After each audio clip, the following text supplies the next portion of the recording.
नमस्कार दोस्तों, स्वागत करते हैं अपने YouTube चैनल पर। आज के इस पार्ट में हम EVS का पार्ट 3 देखेंगे और इसमें हम क्वेश्चन सॉल्व करने की कोशिश करेंगे और अपने आप को इसमें हम एक लेवल तक ले जाएंगे कि इसमें हम कितना सही और कितना गलत कर सकते हैं। उम्मीद करते हैं कि आप सभी लोग इसमें हमारा साथ देंगे और एग्ज़ाम के बेसिस पे ये UP TET, C TET, super TET के लिए बहुत ही महत्वपूर्ण है, तो कृपया इसे देखना ना भूलें और अपनी तैयारी पक्की करें। एक मार्क का संबंध है। एक मार्क का जो संबंध है वो हमारी गुणवत्ता से है। गुणवत्ता एक मार्ग जो है एक प्रमाण चिन्ह है जो किसके द्वारा होता है? ये हमारी सरकारी एजेंसी, जो सरकारी एजेंसी है इसका एक प्रमाण है और ये क्या करती है कि निरीक्षण व विपणन करती है निर्देशालय के मानकों के अनुरूप। और एगमार्क की जो स्थापना हुई थी वो कृषि उत्पादन ये हुई थी श्रेणीकरण और मार्केटिंग के अधिनियम 1937 के अंतर्गत हुई थी। और एगमार्क का एक पर्यवेक्षण एजेंसी भी है। आर्सेनिक द्वारा जल प्रदूषण सर्वाधिक होता है। आर्सेनिक द्वारा जो सर्वाधिक जल प्रदूषण होता है वो हमारा कहाँ पे होता है? पश्चिम बंगाल में। पश्चिम बंगाल में जो यहाँ के कछारीय इलाके हैं जो किनारे पे पड़ते हैं समुद्र के, जहाँ पे मछुआरे रहते हैं और इनकी घनी बस्ती है, तो ये जो हमारा जल प्रदूषण होता है ये भारत के गंगा और ब्रह्मपुत्र नदी के जितने भी कछारीय क्षेत्र हैं उनके भूजल में सबसे ज्यादा किसकी मात्रा पाई जाती है? आर्सेनिक की। आर्सेनिक की मात्रा कछारीय इलाकों में किनारे पे सबसे ज्यादा पाई जाती है। और जो आर्सेनिक से सर्वाधिक जल प्रदूषण हमारे कई सारे प्रदेशों में होता है। सबसे ज्यादा तो पश्चिम बंगाल में होता है, सेकंड पे हमारा आता है उत्तर प्रदेश और थर्ड पे हमारा आता है झारखंड। सबसे ज्यादा पश्चिम बंगाल में होता है, सेकंड में उत्तर प्रदेश होता है और थर्ड में कहाँ पे होता है? झारखंड। वन्य जीव सुरक्षा अधिनियम पारित किया गया था। वन्य जीव सुरक्षा अधिनियम जो है ये हमारा 1972 में पारित किया गया था और इसके अंतर्गत क्या होता है कि जो पशुओं का अवैध शिकार हो रहा था, जिन्हें चोरी से मारा जा रहा था, उन्हें बिक्री करने के लिए और उनकी खाल उतारने के लिए उनका शिकार होता था, उनका हाड़ मांस और खाल जो है वो व्यापार के उपयोग के लिए ले आए जाते थे, तो उसी के अधिनियम में ये 1972 में पारित किया गया था। और जो वन्य जीव सुरक्षा अधिनियम का जो विस्तार है वो जम्मू कश्मीर राज्य को छोड़कर पूरे भारत में लागू हुआ था। सिर्फ जम्मू कश्मीर को किसको छोड़ा गया था? सिर्फ जम्मू कश्मीर को छोड़ा गया था, बल्कि इसके अलावा हमारे भारत के जितने भी राज्य हैं सब जगह इस अधिनियम का पालन किया गया था। दूध से दही बनने की प्रक्रिया को क्या कहते हैं? दूध से जो दही बनने की प्रक्रिया है वो हमारी कौन सी प्रक्रिया होती है? किण्वन प्रक्रिया कहलाती है। और इसमें क्या होता है कि यह एक जैव रासायनिक क्रिया है जिसमें हम क्या करते हैं कि जो जटिल कार्बनिक यौगिक होते हैं वो सूक्ष्म जीवों की सहायता से क्या करते हैं? कार्बनिक यौगिक में विघटित हो जाते हैं। किसमें विघटित होते हैं? कार्बनिक यौगिकों में विघटित हो जाते हैं जितने इसमें सूक्ष्म जीव होते हैं।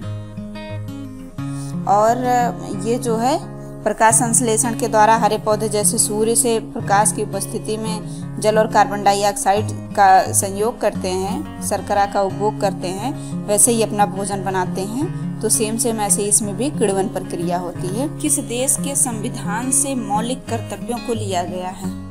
ऐसा कौन सा देश है जिसके संविधान से मौलिक कर्तव्यों को लिया गया है? तो वो हमारा USR है।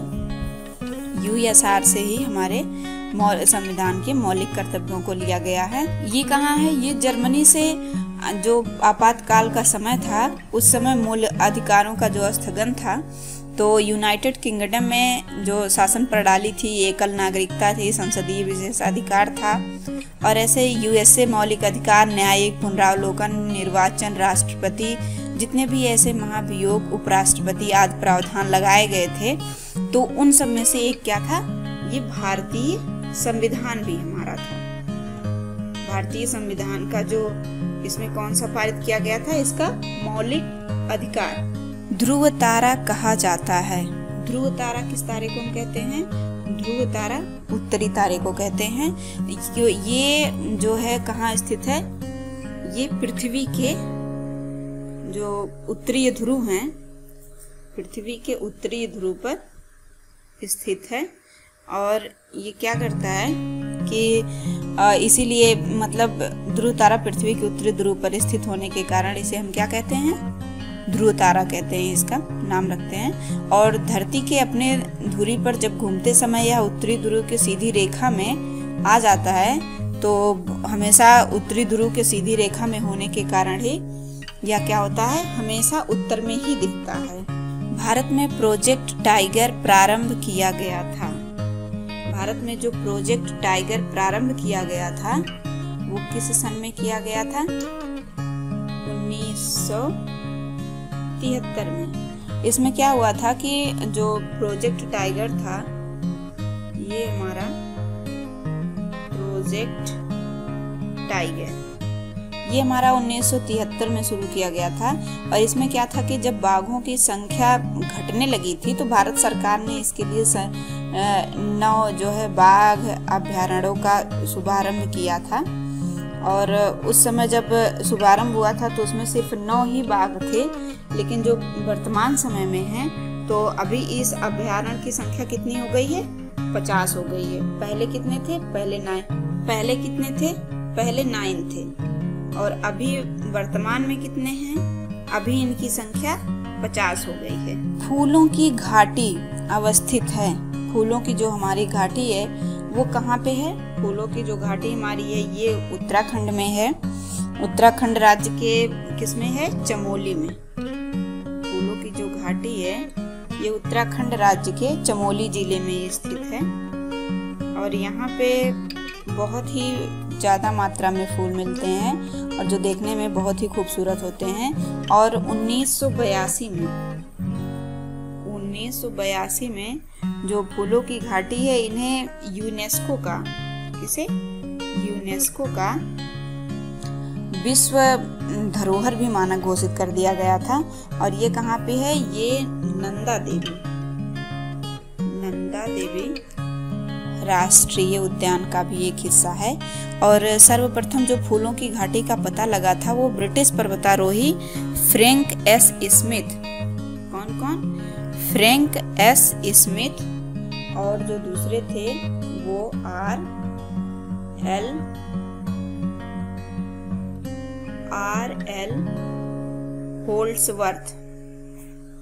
एल होल्ड्सवर्थ और फ्रैंक एस स्मिथ, इन दोनों लोगों ने इसका पता लगाया था। एक वयस्क मनुष्य में कुल अस्थियों की संख्या कितनी होती है? एक वयस्क मनुष्य में कुल अस्थियों की संख्या 206 होती है। और जब जन्म के समय शिशु का शरीर होता है तो उस समय शिशु के शरीर में कितनी होती हैं? 270 अस्थियां होती हैं। लेकिन जैसे जैसे बच्चा बड़ा होता है तो कुछ अस्थियां आपस में जुड़ती जाती हैं और लास्ट में इनकी संख्या कितनी बचती है? 206। ग्रीन पीस इंटरनेशनल का मुख्यालय अवस्थित है। ग्रीन पीस का जो हमारा इंटरनेशनल मुख्यालय है ये जागरूकता से संबंधित और एक विश्वव्यापी आंदोलन है जो कहाँ पे स्थित है? एम्स्टर्डम में ये अवस्थित है। और इसकी जो स्थापना का मुख्य उद्देश्य था वो पर्यावरण की सुरक्षा करना था। और ये जो है एक ग्रीन पीस इंटरनेशनल पर्यावरण है। प्रकाश संश्लेषण के प्रकाशीय चरण के दौरान डैश का ऑक्सीकरण यौन डैश का अपचयन होता है। ऐसी कौन कौन से दो हैं जिनका इसमें अपचयन होता है? तो प्रकाश संश्लेषण में प्रकाशीय चरण के दौरान जल का ऑक्सीकरण यौन NADP का अपचयन होता है। इसमें क्या होता है कि जब हरे पौधे भोजन के लिए, इसमें क्या होता है कि जब हरे पौधे भोजन के लिए सूर्य से प्रकाश और वायुमंडल से CO2 और पृथ्वी से जल, खनिज लवण, इन सबको जब प्राप्त करते हैं तो प्रकाश संश्लेषण की प्रक्रिया कंप्लीट होती है और इस अभिक्रिया के दौरान जो जल होता है वो H2O का जल को हम इसका केमिकल नेम H2O है और इसका ऑक्सीकरण और NADP जो है निकोटिनामाइड एडेनिन डाइन्यूक्लियोटाइड फास्फेट का अपचयन होता है। एलपीजी के संदर्भ में क्या सत्य नहीं है? एलपीजी के जो संदर्भ में जो सत्य नहीं है वो यही है कि एलपीजी एक स्वच्छ ईंधन है, ये सत्य नहीं है। जबकि एलपीजी क्या है? एलपीजी एक तरलीकृत पेट्रोलियम गैस है जो किससे प्रोटॉन किससे मिलकर बना है? ये प्रोटॉन और न्यूटेन का मिश्रण है। एलपीजी जो हमारा है ये प्रोटॉन और न्यूटेन का मिश्रण है और इसका जो प्रयोग मैक्सिमम हम लोग देखते हैं वो हमारे घरों में खाना पकाने में, गर्म करने वाले उपकरणों में, कुछ वाहनों के ईंधन के रूप में और जो रेफ्रिजरेटर के रूप में भी होता है। और यह क्या करता है कि यह क्लोरोफ्लोरोकार्बन के स्थान पर आधिकारिक रूप से प्रयुक्त होने वाली एलपीजी के प्रयोग से ओजोन परत को लेकिन कोई नुकसान नहीं होता है इस चीज़ से, इसलिए ये हमारे लिए बहुत ही महत्वपूर्ण होता है। द ओरिजिन ऑफ स्पीसीज, प्रजातियों की उत्पत्ति एक रचना है। ये किसने लिखा है ओरिजिन ऑफ स्पीसीज? ये हमारे लिखे हैं चार्ल्स डार्विन जी की ये रचना है जो ओरिजिन ऑफ स्पीसीज है। इस क्रम में क्या हुआ था कि यह जो मौलिक वैज्ञानिक साहित्य है इसका क्रम विकास संबंध जीव विज्ञान की नींव के रूप में हुआ था और इसका जो प्रकाशन हुआ था वो 1859 में हुआ था। अंतर्राष्ट्रीय न्यायालय का मुख्यालय स्थित है। अंतर्राष्ट्रीय का जो न्यायालय है वो कहाँ स्थित है? हेग में। हेग का ये क्या है? ये अंतर्राष्ट्रीय न्यायालय का जो है ये मुख्यालय है और ये कहाँ पे हमारा है? नीदरलैंड में। नीदरलैंड में ये क्या है कि एक शांति पैलेस है और इसकी स्थापना कब हुई थी? 1945 में हुई थी। संविधान सभा ने राष्ट्रीय गान को अपनाया था। संविधान सभा ने राष्ट्रीय गान को कब अपनाया था? 24 जनवरी 1950 को संविधान ने राष्ट्रीय गान जो हमारा जनगणमन है उसे अपनाया था और जनगणमन को सबसे पहले 27 दिसंबर 1911 को कलकत्ता में कलकत्ता के अधिवेशन में कांग्रेस के कार्यक्रम में गाया गया। पुष्कर मेला कहाँ आयोजित होता है? पुष्कर मेला ये हमारा हर साल अजमेर में लगता है और ये कब लगता है? ये जो अजमेर में हमारा लगता है पुष्कर मेला और इसमें क्या होता है कि विशेष रूप से पशु और ख़ास तौर पे ऊँटों की जो खरीद होती है उसके लिए लगाया जाता है। और ये अजमेर से कितना दूर है? 11 किलोमीटर दूर पुष्कर कस्बे में। ये हमेशा कार्तिक शुक्ल एकादशी के दिन शुरू होता है और पूर्णिमा तक चलता है ये मेला। और इस मेले में जो कुछ खास आकर्षण होते हैं वो यहाँ के सांस्कृतिक कार्यक्रम हैं, जैसे पारंपरिक लोक नृत्य है, वहाँ की लोक संगीत हो गई, घूमर हो गया, गेट मांड है और वहाँ का एक बहुत ही फेमस सपेरा लोक नृत्य है। ये ऐसे छोटे छोटे नृत्य शामिल हैं और ये पर्यटकों के लिए बहुत ही इम्पोर्टेंट है जगह देखने के लिए, जहाँ पे पर्यटक बहुत जाते हैं। निम्नलिखित परावैंगनी किरणों में से कौन सा अधिक हानिकारक है? तो जो हमारी परावैंगनी किरणें हैं इसमें सबसे ज़्यादा हानिकारक हमारा UVA है। ये क्या होता है कि जो परावैंगनी किरणें होती हैं वो मुख्य रूप से 3 प्रकार की होती हैं। कौन कौन सी? एक UVA होती है, एक UVB होती है और दूसरी UVC होती है। तो जो परावैंगनी किरणें होती हैं ये क्या UVA किरणें जो करती हैं वो त्वचा की कोशिकाओं की उम्र और DNA को नुकसान पहुंचाती हैं तथा त्वचा कैंसर के लिए ये किरणें बहुत ही हानिकारक होती हैं और इस किरणों के संपर्क में आने से क्या होता है कि त्वचा कैंसर का खतरा बढ़ जाता है। निम्न में से कौन सा जैवमंडल का अजैविक घटक नहीं है? जैवमंडल का जो अजैविक घटक नहीं है वो हमारा कौन सा है? कवक। कवक हमारा जैवमंडल का एक अजैविक घटक नहीं है, बल्कि ये क्या है? एक प्रकार का पौधा है ये अजैविक कारक में गैर जीवित वस्तुएं शामिल होती हैं और जो गैर जीवित भौतिक और रासायनिक तत्व होते हैं वो अजैविक घटक से संबंधित रखते हैं। गिरसेर परियोजना अवस्थित है। गिरसेर परियोजना, ये तो आप सभी लोगों को पता होगा कि ये हमारा, इसे हम एशियाई सिंहों का घर भी कहते हैं और जिसे उपमा दी गई है कि यह गिर अभयारण्य है। ये हमारा कहाँ है? गुजरात में। और इसकी जो शुरुआत हुई थी ये 1973 में इसे क्या हुआ था, राष्ट्रीय उद्यान के रूप में घोषित किया गया था और ये जूनागढ़ जिले में है, गुजरात के।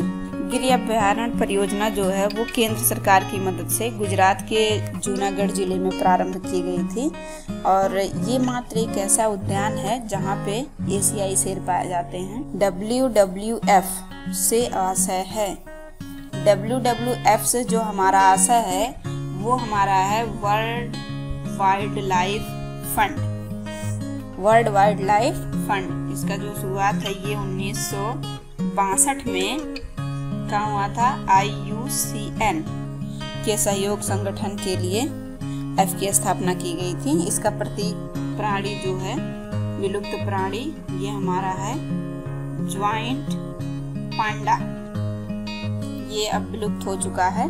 निम्नलिखित में से कौन सी एजेंसी मुख्य रूप से प्रदूषण के मामले में मापने से संबंधित है? ऐसी कौन सी एजेंसी है जो भारत में प्रदूषण के मापने से संबंध रखती है? तो वो हमारी है केंद्रीय प्रदूषण नियंत्रण बोर्ड। कोटोपैक्सी एक जागृत ज्वालामुखी है जो अवस्थित है। ये हमारी जो कोटोपैक्सी है ये अमेरिका के इक्वाडोर में स्थित है और यह एक सक्रिय ज्वालामुखी है और ये कहाँ पे है, ये एंडीज में है। सांगापो नदी भारत में किस नाम से जानी जाती है? तिब्बत की जो सांगापो नदी है उसे भारत में हम ब्रह्मपुत्र नाम से जानते हैं और इसका जो उद्गम है वो तिब्बत के दक्षिण मानसरोवर के निकट कहाँ पे है, चेमायुंग दुंग जो इसका है ये हिमवाह है। और जो ब्रह्मपुत्र का नाम तिब्बत में सांगापो, अरुणाचल में सियांग, इसे तिब्बत में सांगापो और अरुणाचल में सियांग और असम में इसे दिहांग और बांग्लादेश में इसे जमुना के नाम से भी हम जानते हैं। अलग अलग देशों में अलग अलग नामों से यह जाना जाता है। हम भारत के कई सारे राज्यों में भी इसे अलग अलग नामों से जानते हैं। घास भूमि क्षेत्र के पारितंत्र की खाद्य श्रृंखला में सबसे उच्च स्तर के उपभोक्ता कौन से हैं? जो खाद्य भूमि क्षेत्र की खाद्य श्रृंखला है उसमें सबसे उच्च स्तर के उपभोक्ता कौन से हैं? तो उसमें जो हमारा मांसाहारी है ये घास भूमि पर क्षेत्र के सबसे उच्च उपभोक्ता हैं। वायुमंडल का प्रमुख स्तर जो पृथ्वी तल के नजदीक है वो कौन सा है? जो पृथ्वी तल के नजदीक है वो हमारा क्षोभ मंडल है, ये पृथ्वी के सबसे नजदीक है और सबसे निचली परत है जो पृथ्वी तल के नजदीक पाई जाती है। संयुक्त राष्ट्र सुरक्षा परिषद में कितने अस्थायी सदस्य हैं? तो संयुक्त राष्ट्र सुरक्षा परिषद में जो अस्थायी सदस्य हैं उनकी संख्या 5 है और इसमें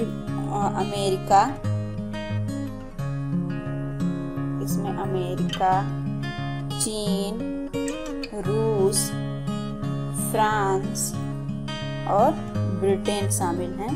ये 5 देश हैं जो इसके अस्थायी सदस्य हैं। सारिका राष्ट्रीय उद्यान अवस्थित है। सारिका राष्ट्रीय उद्यान हमारा राजस्थान में है और जो वन्य जीव आरक्षित भूमि है ये 1958 में इसे सारिका नाम घोषित किया गया था, ये भी आप याद रखिएगा। और जो 1969 में सारिका को प्रोजेक्ट टाइगर के अधीन लाया गया था। किस प्रोजेक्ट के? टाइगर प्रोजेक्ट के अधीन लाया गया था सारिका को। पारिस्थितिकी तंत्र में ऊर्जा का मुख्य स्रोत है। पारिस्थितिकी तंत्र में जो ऊर्जा का मुख्य स्रोत है वो कौन सा है? ऊर्जा का मुख्य स्रोत सूर्य प्रकाश है, क्योंकि जो पारिस्थितिकी तंत्र के प्रमुख उत्पादक हैं पौधे, शैवाल, के जो पौधे हैं, शैवाल और सूर्य का प्रकाश, साइनोबैक्टीरिया, ये सब क्या है, ये इन सब के लिए उपयोगी हैं। और पौधे, शैवाल और साइनोबैक्टीरिया जो हैं वो कार्बन डाइऑक्साइड तथा जल से क्या करते हैं, कार्बनिक पदार्थ बनाते हैं। विश्व में सबसे अधिक खारे पानी वाला मृत सागर किस देश में अवस्थित है? सबसे अधिक खारे पानी वाला जो मृत सागर है वो हमारा कहाँ है? इजराइल में स्थित है। नींबू साधारण पानी के मुकाबले नमक घुले पानी पर तैरता है, परंतु साधारण पानी में डूब जाता है। क्यों? क्योंकि नमक घुलने पर पानी भारी हो जाता है और नींबू हमारा हल्का हो जाता है। तो दोस्तों, आज का सेशन हम यहीं पे समाप्त करते हैं। मिलते हैं नेक्स्ट पार्ट में। तो आप लोग ये वीडियो देखना मत भूलिएगा और साथ साथ आप लोग भी यूपी टेट, सी टेट और सुपर टेट की तैयारी करते रहिए।